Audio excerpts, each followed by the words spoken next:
It is a moment that has been 70 years in the making.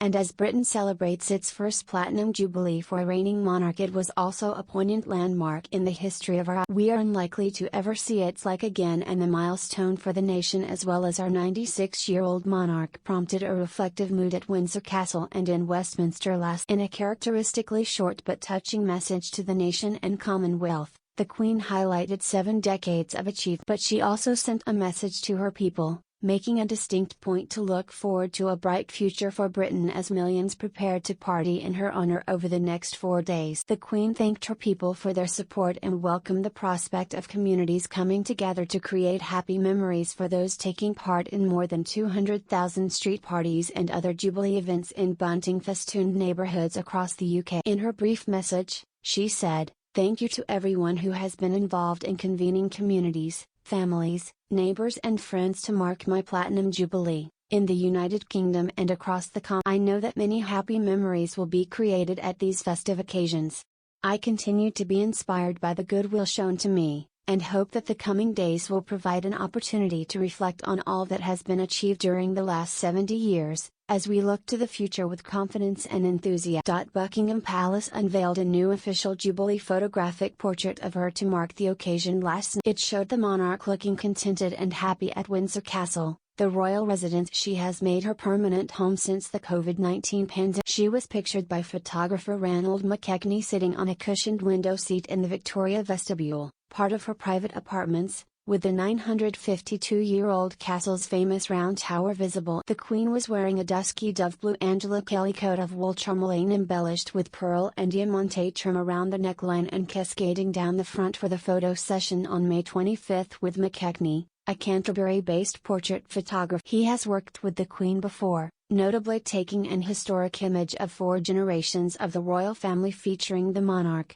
Prince Charles, the Duke of Cambridge, and Prince George for a set of stamps in 2016. Up to 1 billion people around the world are expected to watch some of the celebrations on television over the 4-day bank holiday. They kick off this morning with the Queen's official birthday parade, Trooping the Colour, a military spectacle at Horse Guards Parade involving more than 1,500 troops and 350 horses from the household. The Queen, who is pacing herself, will not take part in the ceremony but will come out onto the Buckingham Palace balcony to take the salute from the returning troops and later to watch. Her disgraced son Prince Andrew will not be there, an absence that for all the grief he has caused the Queen will. But there will be a big turnout from her family at the parade ground, where Prince Charles, supported by the Duke of Cambridge and Princess Anne and all on horseback, will play major roles, watched by thousands. The Duke and Duchess of Sussex, still estranged from the Cambridges and other members of the family after a rift stretching back several years, will be at the trooping, watching the ceremony with a large contingent of royals in the Major General's office, once used by the Duke of Wellington, overlooking Horse Guards. Harry and Meghan, who are also expected to attend a national service of thanksgiving for the Queen's reign at St. Paul's Cathedral tomorrow, Friday, have not been invited to take part in the traditional royal carriage procession to trooping but may return with the rest of the family to the palace after the ceremony. But their trip across the Atlantic will raise hope of some sort of peace and will give the Queen a chance to meet her grand after for the first time. Members of the royal family who will travel to trooping in the traditional carriage procession include the Duchess of Cornwall, Duchess of Cambridge, Earl and Countess of Wessex and their children Lady Louise Windsor and the Duke and Duchess of Gloucester and Vice Admiral Sir Tim Lawrence will also arrive at Horse Guards Parade in a horse-drawn carriage. Lord Snowdon and his sister Lady Sarah Chatto, children of the Queen's sister Princess Margaret, have been invited to the event with their families and will join the monarch's other grandchildren and possibly some of her great-grandchildren to watch. This evening, more than 3,000 beacons, a British tradition,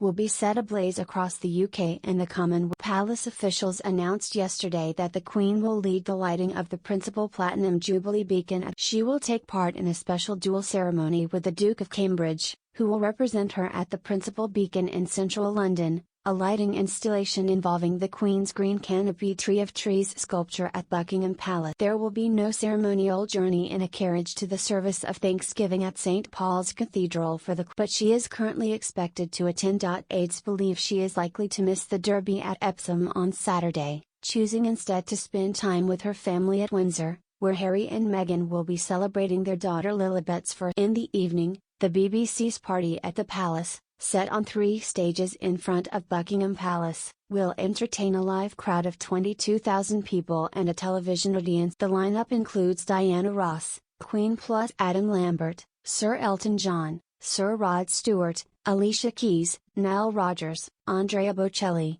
Duran Duran, Bond composer Hans Zimmer, Ella Eyre, Craig David, Mabel, Elbow, and George Ezra. Charles and William are expected to deliver public tributes at the concert to the Queen, who is due to be watching on television. On Sunday, millions will gather for patriotic street parties, picnics and barbecues, with more than 85,000 big Jubilee lunches held. The finale is the Jubilee pageant through the streets of London, with a cast of 6,000 performers and close to 200 celebrities joining the carnival procession. The Queen hopes to make a final appearance on the Buckingham Palace balcony to round off the weekend to see Ed Sheeran singing the national anthem with a choir made up of Britain's national government ministers. Hailed the celebrations as a chance for the country to come together and take. Culture Secretary Nadine Dorries told BBC Radio 4's World at One programme, "Our monarchy is special in the UK, we must not forget that. And I think the future looks great and the Commonwealth is stronger than it has ever been, and I believe so."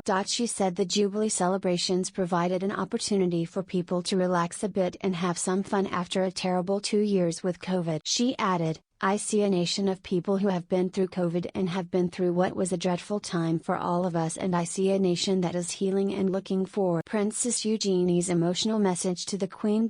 Princess Eugenie has paid a moving personal tribute to her granny the Queen on the eve of the monarch's historic Platinum Jubilee celebrations, writes Laura L. Eugenie, writing in The Spectator magazine, said she hoped her 1-year-old son August would grow to have the Queen's patience, her calmness and her kindness, while always being able to laugh at himself and keep a twinkle. She described the nation's longest reigning monarch as having transcended time and been a constant rock for so. Reflecting on her own special little family with the arrival of August, who was born in February last year, Eugenie said, "I think of my granny and what she has stood for so many people and for our family during these. I'd love Augie to have her patience, her calmness and her kindness, while always being able to laugh at himself and keep a twinkle." In the piece entitled My Pride and Granny, the princess said, 70 years is really quite something. The Jubilee stands as a testimony to a woman who has transcended time and has been that constant rock for so many when the world can feel so fragile. Of the Queen's We Meet Again televised address in lockdown during the pandemic,